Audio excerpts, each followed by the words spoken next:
वेद भगवान कहते हैं मनुर्भव, तुम मनुष्य बनो, मनुष्य बने रहो। अगर देखा जाए तो संसार में जितने शास्त्र हैं सभी शास्त्र में मनुष्य को मनुष्य बनने के लिए प्रेरणा दिया है। क्या आज के समाज में जो मनुष्य देखते हैं यह मनुष्य नहीं है? दो हाथ दो पैर वाला ये जो मनुष्य जिसको कहते हैं ये क्या मनुष्य नहीं है? अगर मनुष्य होता जन्म से तो शास्त्र कभी नहीं कहते हैं कि तुम मनुष्य बनो। मनुष्य बनने के लिए प्रेरणा इसीलिए दिया कि मनुष्य बनो, मनुर्भव, मनुष्य बन जाओ। तो मनुष्य बनने के लिए भी पुरुषार्थ करना पड़ता है। जीवन की सबसे बड़ा चुनौती, सबसे बड़ा पुरुषार्थ मनुष्य बनने के लिए मनुष्य को लगाना चाहिए। तब व्यक्ति जब तक मनुष्यता के ज्ञान के बारे में नहीं जानता तब तक मनुष्य बनने के लिए कैसे पुरुषार्थ कर सकता है। आइए आज चर्चा करते हैं हमारी जो भारतीय संस्कृति आर्ष ग्रंथों के निष्कर्ष के आधार पर आध्यात्म ज्ञान की उच्च स्तर के ज्ञान पर देखा जाए तो मनुष्य के पास दो तरह की बुद्धि होते हैं। अगर मनुष्य वास्तव में बनने के लिए अगर चाहें तो व्यक्ति के पास कर्तव्य बुद्धि होता है। अगर व्यक्ति के पास आध्यात्म ज्ञान का अभाव होता है तो व्यक्ति राग बुद्धि के साथ जीवन जीता है। राग बुद्धि क्या है और कर्तव्य बुद्धि क्या है, उदाहरण के माध्यम से समझते हैं। जैसे कि अनुराग और विराग। विराग का मतलब वैराग्य, किसी चीज से दूर जाना। अनुराग का मतलब है किसी चीज से, किसी व्यक्ति से, किसी वस्तु से अटैचमेंट होना, उसी के प्रति आकर्षित होना। राग बुद्धि मतलब व्यक्ति अपने शरीर के प्रति राग अनुरागी होना और अपने परिवार के प्रति अनुरागी होना। अगर अपने बाहरी आडंबर के प्रति अनुरागी होना तो व्यक्ति भोग विलास में डूबे रहने का अनुरागी होना, तो उसको कहते हैं राग बुद्धि। राग बुद्धि में जब तक मनुष्य जीता है तब तक व्यक्ति मनुष्य नहीं बन पाएगा।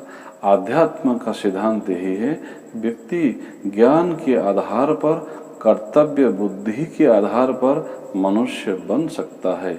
इसीलिए शास्त्रों में कहा, वेदों ने कहा कि तुम मनुर्भव, मनुष्य बनो, मनुष्य बने रहो। इसीलिए रामचरितमानस में संत राज तुलसीदास ने भी कहा, बड़े भाग से मानस तन पावा, सुर दुर्लभ सद ग्रंथ ही गावा। बड़े भाग्य से, अगर बड़े भाग, खाली भाग्य नहीं है, बड़े भाग्य हैं तो व्यक्ति को मनुष्य तन प्राप्त होता है, मनुष्य शरीर प्राप्त होता है। मनुष्य शरीर में आना इतना सहज नहीं है। अगर मनुष्य शरीर प्राप्त हुआ है, मनुष्य तन प्राप्त हुआ है, मनुष्यता का ज्ञान अर्जन करके मनुष्यता प्राप्त नहीं किया तो उस व्यक्ति से और दुर्भागा कोई नहीं है। इसीलिए वेद भगवान कहते हैं मनुर्भव, सुर दुर्लभ सद ग्रंथ ही गावा। केवल ग्रंथ ही नहीं, सभी सद ग्रंथों में भी वर्णित है कि देवताओं के भी दुर्लभ यह मानव शरीर है। जैसे आप जानते हैं सूर्य देवता, चंद्र देवता, पवन देवता, ये अग्नि देवता, यह सब जो देने की प्रवृत्ति है, जिनके पास कोई अपना पराया नहीं है, सबके लिए बराबर ही अपना योगदान देते हैं, वो देवता हैं। सृष्टि के प्रारंभ काल से आज तक, सृष्टि जब तक रहेगी तब तक इन लोगों का कर्म वही है जो कर्तव्य कर्म कर रहे हैं। परंतु इनको मनुष्य योनि जी से कर्म करके जीवन मुक्त होने का कोई अवसर नहीं मिलता है। इसीलिए मनुष्य योनि को सबसे श्रेष्ठ योनि कहा गया। संसार में आप देखते हैं शास्त्रों के आधार पर 84 लाख योनि, 84 लाख योनि में एक योनि केवल कहा गया मानव योनि को।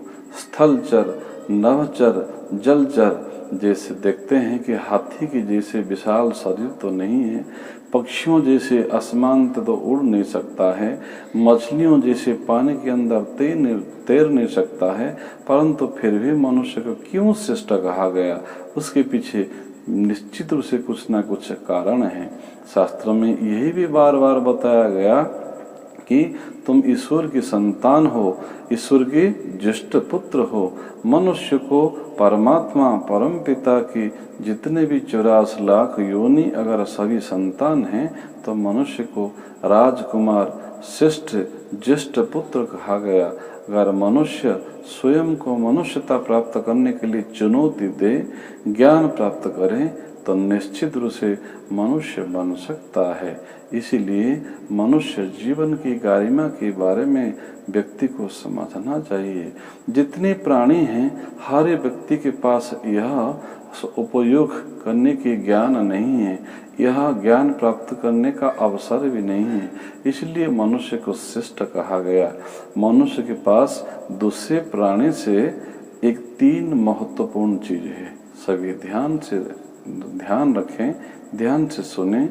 मनुष्य के पास स्वयं के लिए जो सोच विचार चिंतन करने की स्वतंत्रता है और दूसरों के पास अपने विचार के आधार पर अभिव्यक्ति करने का स्वतंत्रता है, और जो कर्म करता है स्वयं कर्म करने का स्वतंत्रता है, सोचता है, अभिव्यक्ति करता है और कर्म करता है।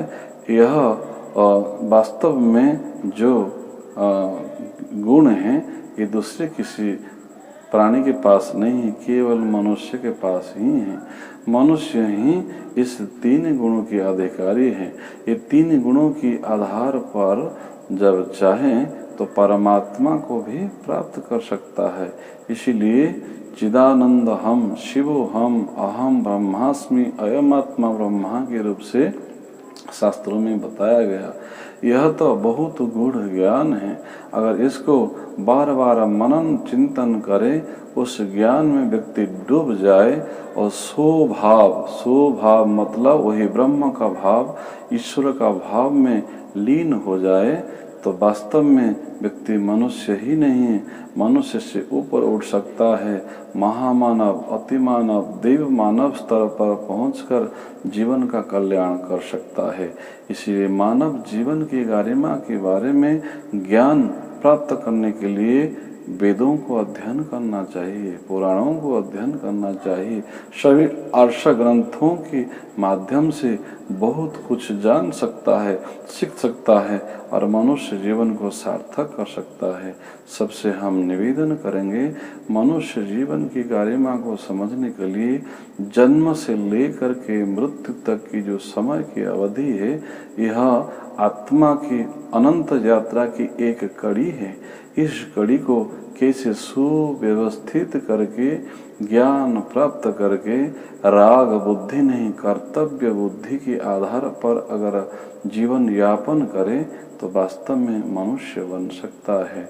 इसलिए सबसे हम निवेदन करेंगे, आइए हम सभी वही वेद के निर्देश को माने और मनुष्य बनने का प्रयास अनवरत जारी रखें, तो निश्चित रूप से हम सभी मनुष्य बन करके स्वयं का कल्याण, परिवार का कल्याण, समाज का कल्याण भी कर सकते हैं।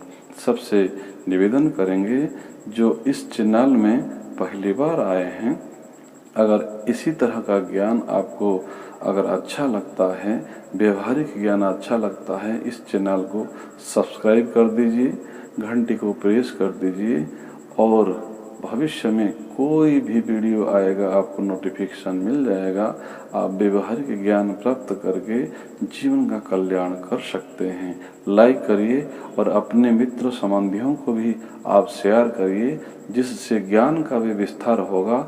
आपका आत्म कल्याण के लिए भी यह सहयोग करेगा।